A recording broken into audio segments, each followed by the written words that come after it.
does a man become a monster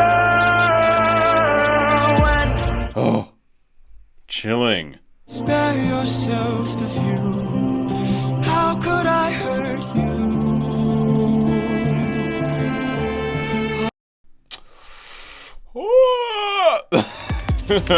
You ready?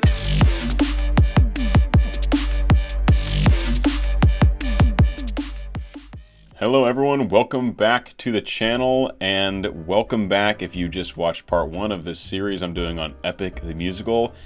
My name is Peter Barber. I'm a professional opera singer and music producer, and I am here to bring you a reaction and analysis for this amazing music. This has been recommended to me so many times by my manager and my video editor, and fellow reaction channels like Mortius recommended I check this out.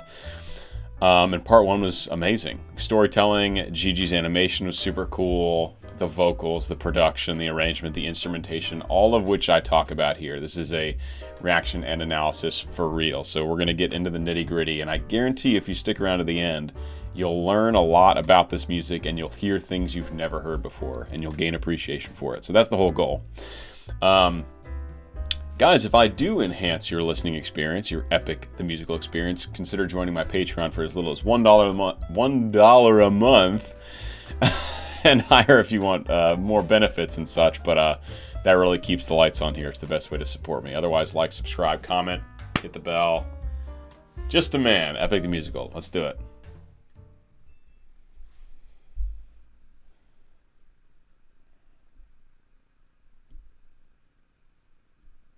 I did watch that one. I did it, Gigi.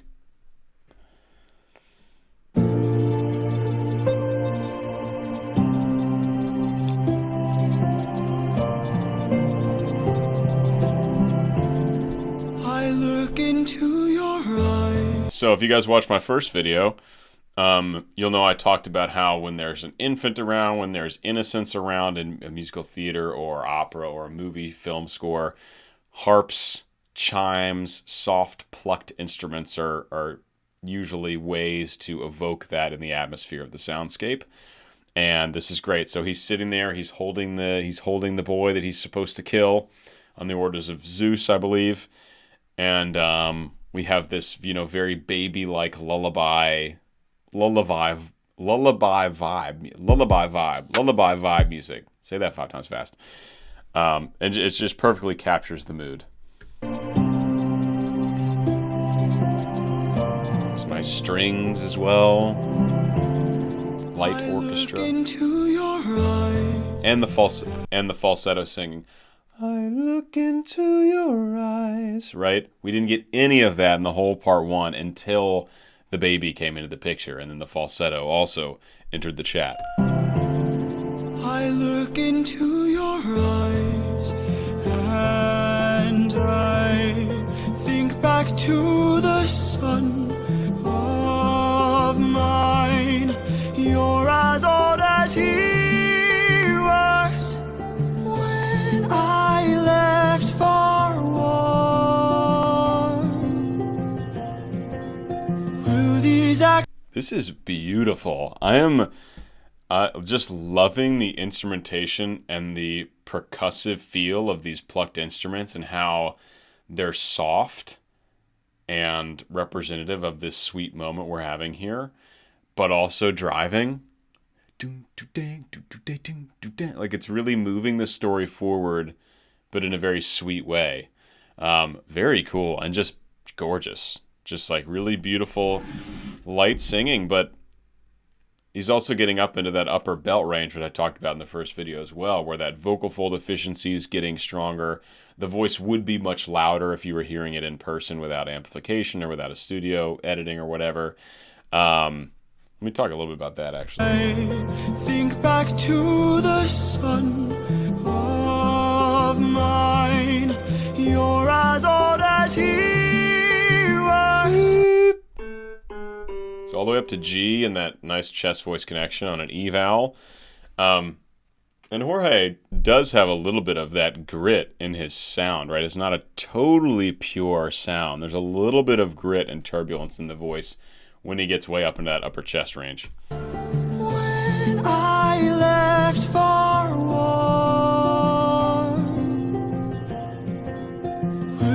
these actions haunt my days. Every man I've slain is the price I pay.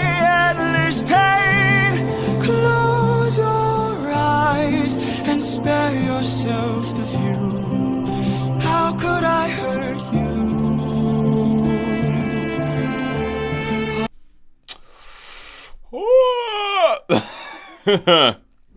It's beautiful. It's just beautiful. I love when this big foundation of choir, again, this kind of, it's choir, but it has like a synthy electronic effect to it that clearly this composer likes to use. Very cool when that comes in, and it just kind of lays this foundation. And it also, when you add more voices into a soundscape, it does inherently make it more human and make it more community. And we feel that. We people, humans, feel that on a fundamental level, even if you don't know why. Voices come in and you feel more attached to the music. I mean, there's a reason why music with voices is always going to be more popular than just instrumental music. And I love electronic music. I produce a lot of electronic music. But electronic music without any voices will never reach the level of popularity or acclaim that voices will, because that's what ties us together, baby. It's the human voice. It's such a special, unique thing, and everyone can relate to it, pretty much. Almost everyone, anyone who can hear or has a voice or has heard a voice, it's like the most relatable human thing. So that's my TED Talk on why choirs coming in changes the atmosphere in a very human way. I think that's where I started about 10 years ago. Will these actions haunt my days? Every man I've slain is the price I pay. Endless pain. Close your eyes and spare yourself the view. I want to highlight that bass line because I wondered if it was going to go all the way down. I love a stepwise bass motion as the chords changing. They find a way to just have the bass go down one step at a time through the scale, and you do that by using what's called chord inversions, right? So first you have the bass on the bottom, and then let's say the chord changes to a 5 chord, then if the bass, this is going to be complicated. If Mason can throw some graphics up, Mason, good luck. Bass is on the tonic, right? So what are we in here? So we're in F, okay? So bass is on F. Then bass goes to E. But it's not starting the chord on the E. That's a very rare chord. That would be a diminished 7 chord, or a 7 diminished chord. But it goes to E, but if the chord goes to the 5 in F, that goes to C major, and then that bass is the 3rd of that C major chord.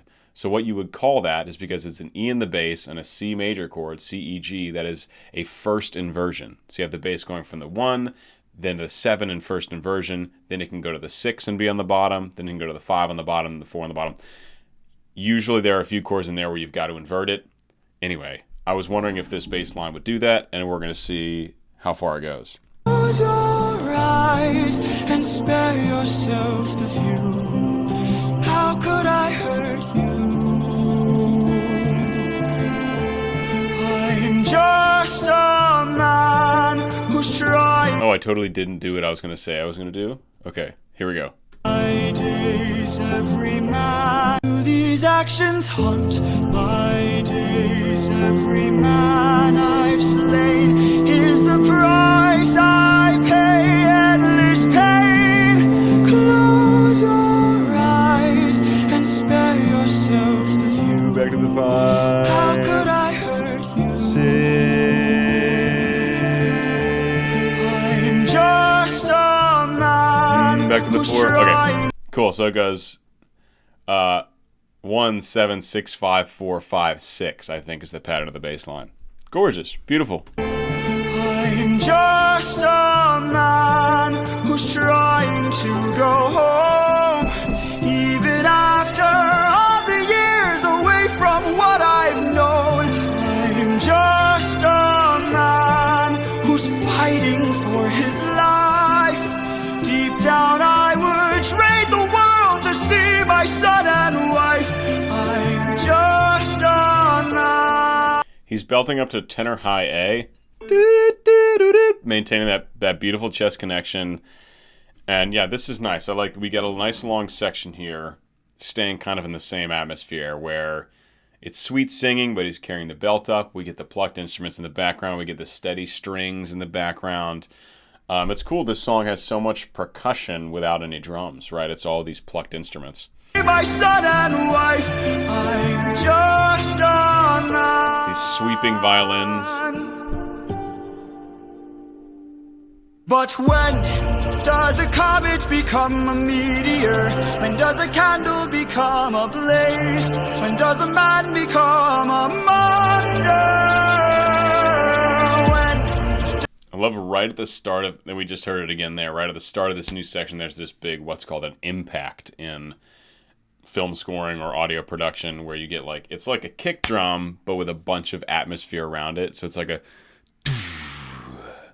and it's a great way to transition into a new section and kind of let people know something big is coming.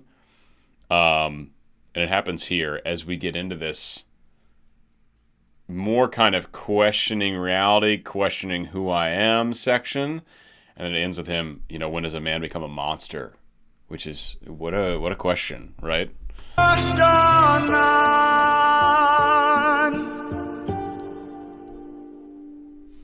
when does a comet become and the epic choir comes back. When does a candle become a blaze? When does a man become a monster?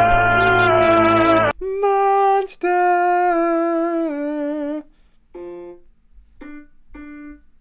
Okay, so we've been in F major the whole time, but now on Monster, he actually kind of transitioned to D minor, which is the relative minor of F major. Same key signature, but you just start on the 6 instead of the 1.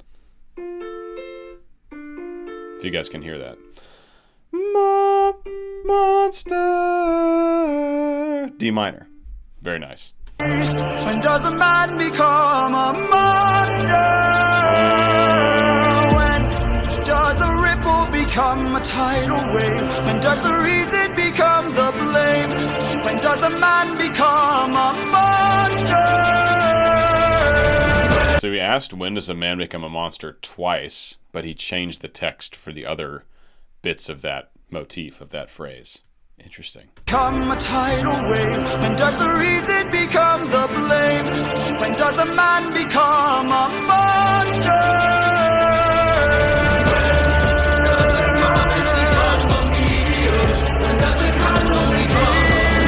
New chords and epic drums. I'm a monster.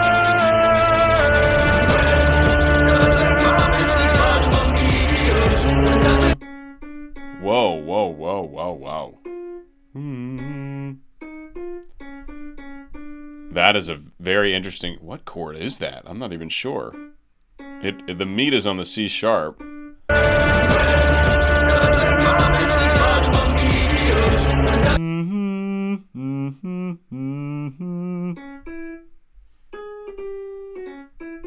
Me diminished? C sharp diminished?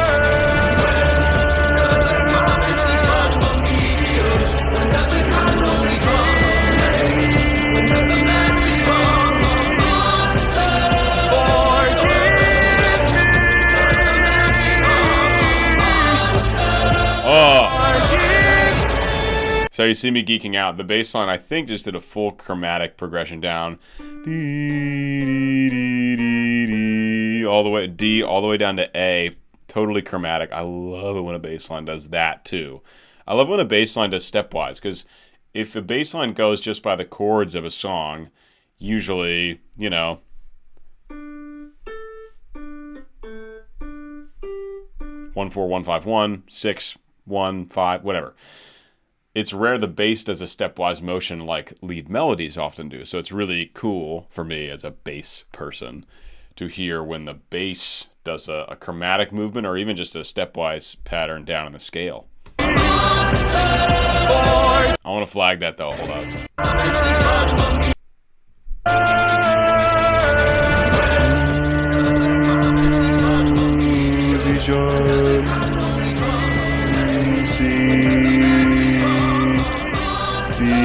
natural, B flat, A, 6. And he's about to drop the baby. I was so distracted by the music. I'm just a man. Oh, chilling. Chilling. What a combo these two are. All right, let me stop listening to the bass line and just watch this bit. Let's do that, because I was very distracted by the chromatic bass line.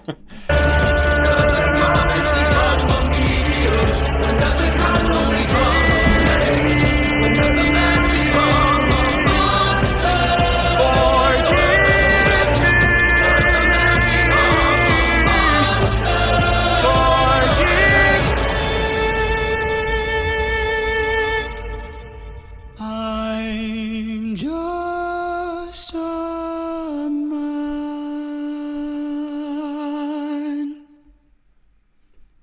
Light falsetto to end with the vibrato. Just a man. Really nice ending.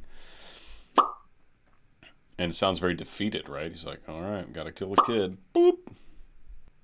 I do want to commission this person. I was just thinking, so before I sign off for this video, I do have a full album releasing on May 17th, pre-save on May 3rd, which this will be out after then, before it goes public, hopefully. May 17th, it's called Metamorphosis, and I'm already making music videos for the whole thing, like shot with me and collaborators. I'm thinking about getting other animated work done for it, and I definitely might reach out to Gigi about maybe doing an animated music video for a couple. It's probably very expensive because she's excellent. But anyway, stay tuned for that. Okay, guys, part 2 of part 1 done. These are turning out to be about 20 minutes, so I think probably releasing them each separately instead of hours and hours all at once. But I hope you guys enjoyed. If you did, again, consider joining the Patreon. It's the best way to support me, for real, for real, for real. And like, subscribe, comment, and I'll see you wonderful people in the next Epic the Musical musical breakdown. See ya.